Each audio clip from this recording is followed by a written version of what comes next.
बात बांग्लादेश की, जहां हिंदू होना गुनाह है। हिंदुओं की लगातार यहां हत्याएं हो रही हैं। पिछले 10 दिन में ही बांग्लादेश में यूनुस की सरकार में 3 हिंदुओं को बेरहमी से मार डाला गया। 18 दिसंबर को दीपू चंद्र दास की हत्या की गई, उसके शव को जला दिया गया। वहीं फिर 24 दिसंबर को कट्टरपंथी भीड़ ने राजबाड़ी जिले में 29 साल के अमृत मंडल को पीट पीट कर मार डाला। वहीं कल यानी 27 दिसंबर को बांग्लादेश के अजमीरगंज में हिंदू युवक कामदेव दास को मार दिया गया। यह कट्टरपंथियों की सरकार में हिंदुओं की हत्या लगातार हो रही है और यह टारगेट किलिंग है, यह जिनोसाइड है, नरसंहार है। 10 दिन में 3 हिंदुओं की हत्या, मात्र 10 दिन में। सोचिए अब तक कितने हिंदुओं की हत्या हो चुकी होगी और वहां हिंदू जान बचाकर भाग रहे हैं और उन्हें घेर घेर कर मारा जा रहा है। मानो यूनुस सरकार ने इन कट्टरपंथियों को खुली छूट दे दी हो कि जहां भी हिंदू मिले उसे मार डालो।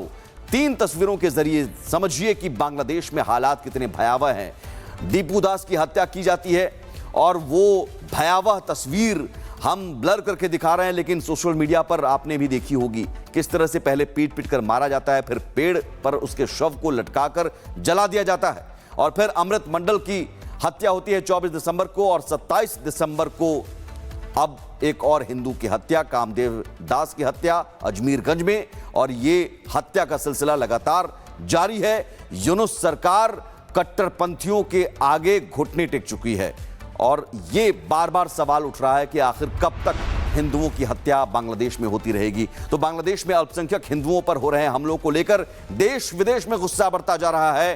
अब इस मुद्दे पर बाबा बागेश्वर धीरेन्द्र कृष्ण शास्त्री ने भी सरकार को सीधा संदेश दिया है। साथ ही पूरी दुनिया के हिंदू एकजुट हैं। भारत में हिंदू के साथ मुस्लिम, सिख, ईसाई देश के हर कोने से इसके विरोध में स्वर फूट रहे हैं। ये रिपोर्ट देखिए।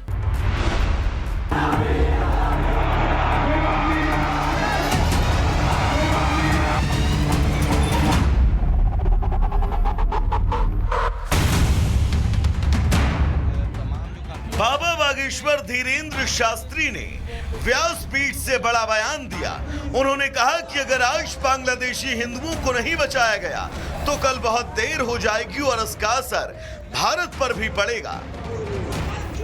भारत सरकार को ठोस कदम उठा करके बांग्लादेशी हिंदुओं को सुरक्षित करना चाहिए। हिंदुओं कान खोल के सुनो, माला और भाला साथ में रखो।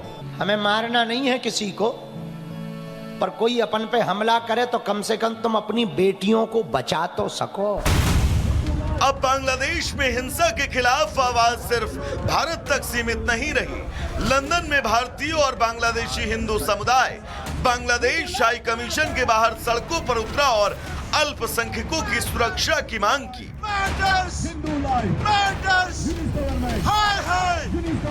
भारत के कई शहरों में भी विरोध प्रदर्शन हुए। लखनऊ, आगरा और बिहार में लोगों ने बांग्लादेश सरकार से हिंदुओं की सुरक्षा की मांग की। वहाँ की सरकार को अविलंब चाहिए हिंदू समाज के लोगों को सुरक्षा प्रदान करें। हत्याएं हो रही है और लगातार घटनाएं घट रही है। वहाँ की सरकार भारत के सम्मान को देखते हुए अविलंब ऐसे लोगों को गिरफ्तार करे, उनको पर कार्रवाई करे। वहीं बांग्लादेश से भी अल्पसंख्यक समुदाय की चिंता सामने आई। हिंदू बौद्ध ईसाई एकता परिषद के प्रेसिडियम सदस्य DM चटर्जी ने कहा, देश में सुरक्षा के हालात खराब है, ये भयानक है और बहुत निष्क्रिय भी। कुल मिलाकर बांग्लादेश में हिंदुओं पर हिंसा का मुद्दा अब अंतर्राष्ट्रीय स्तर पर गूंज रहा है और भारत सरकार से ठोस कदम उठाने की मांग तेज हो चली है। Bureau report, Republic Bharat. बात बांग्लादेश की, जहां हिंदू होना गुनाह है। हिंदुओं की लगातार यहां हत्याएं हो रही हैं। पिछले 10 दिन में ही बांग्लादेश में यूनुस की सरकार में 3 हिंदुओं को बेरहमी से मार डाला गया। 18 दिसंबर को दीपू चंद्र दास की हत्या की गई, उसके शव को जला दिया गया। वहीं फिर 24 दिसंबर को कट्टरपंथी भीड़ ने राजबाड़ी जिले में 29 साल के अमृत मंडल को पीट पीट कर मार डाला। वहीं कल यानी 27 दिसंबर को बांग्लादेश के अजमीरगंज में हिंदू युवक कामदेव दास को मार दिया गया। यह कट्टरपंथियों की सरकार में हिंदुओं की हत्या लगातार हो रही है और यह टारगेट किलिंग है, यह जिनोसाइड है, नरसंहार है। 10 दिन में 3 हिंदुओं की हत्या, मात्र 10 दिन में। सोचिए अब तक कितने हिंदुओं की हत्या हो चुकी होगी, और वहां हिंदू जान बचाकर भाग रहे हैं और उन्हें घेर घेर कर मारा जा रहा है। मानो यूनुस सरकार ने इन कट्टरपंथियों को खुली छूट दे दी हो कि जहां भी हिंदू मिले उसे मार डालो। 3 तस्वीरों के जरिए समझिए कि बांग्लादेश में हालात कितने भयावह हैं। दीपू दास की हत्या की जाती है और वो भयावह तस्वीर हम ब्लर करके दिखा रहे हैं, लेकिन सोशल मीडिया पर आपने भी देखी होगी किस तरह से पहले पीट पीट कर मारा जाता है, फिर पेड़ पर उसके शव को लटकाकर जला दिया जाता है, और फिर अमृत मंडल की हत्या होती है 24 दिसंबर को, और 27 दिसंबर को अब एक और हिंदू की हत्या, कामदेव दास की हत्या अजमीरगंज में, और ये हत्या का सिलसिला लगातार जारी है। यूनुस सरकार कट्टरपंथियों के आगे घुटने टेक चुकी है, और ये बार बार सवाल उठ रहा है कि आखिर कब तक हिंदुओं की हत्या बांग्लादेश में होती रहेगी। तो बांग्लादेश में अल्पसंख्यक हिंदुओं पर हो रहे हमलों को लेकर देश विदेश में गुस्सा बढ़ता जा रहा है। अब इस मुद्दे पर बाबा बागेश्वर धीरेन्द्र कृष्ण शास्त्री ने भी सरकार को सीधा संदेश दिया है। साथ ही पूरी दुनिया के हिंदू एकजुट हैं। भारत में हिंदू के साथ मुस्लिम, सिख, ईसाई देश के हर कोने से इसके विरोध में स्वर फूट रहे हैं। ये रिपोर्ट देखिए।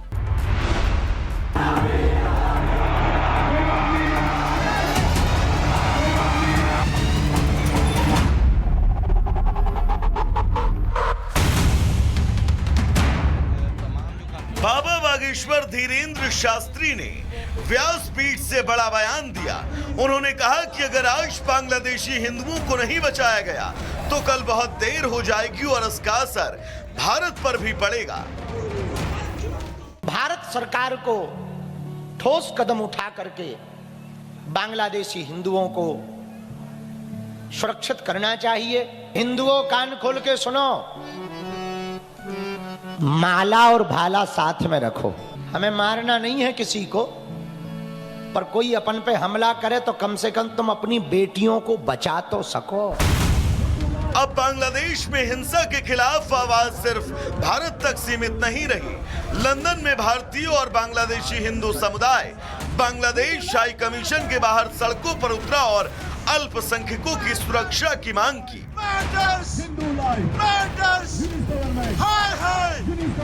भारत के कई शहरों में भी विरोध प्रदर्शन हुए। लखनऊ, आगरा और बिहार में लोगों ने बांग्लादेश सरकार से हिंदुओं की सुरक्षा की मांग की। वहां की सरकार को अविलंब चाहिए हिंदू समाज के लोगों को सुरक्षा प्रदान करें। हत्याएं हो रही है और लगातार घटनाएं घट रही है। वहां की सरकार भारत के सम्मान को देखते हुए अविलंब ऐसे लोगों को गिरफ्तार करे, उनको पर कार्रवाई करे। वहीं बांग्लादेश से भी अल्पसंख्यक समुदाय की चिंता सामने आई। हिंदू बौद्ध ईसाई एकता परिषद के प्रेसिडियम सदस्य DM चटर्जी ने कहा, देश में सुरक्षा के हालात खराब है, ये भयानक है और बहुत निष्क्रिय भी। कुल मिलाकर बांग्लादेश में हिंदुओं पर हिंसा का मुद्दा अब अंतर्राष्ट्रीय स्तर पर गूंज रहा है और भारत सरकार से ठोस कदम उठाने की मांग तेज हो चली है। Bureau report, Republic Bharat.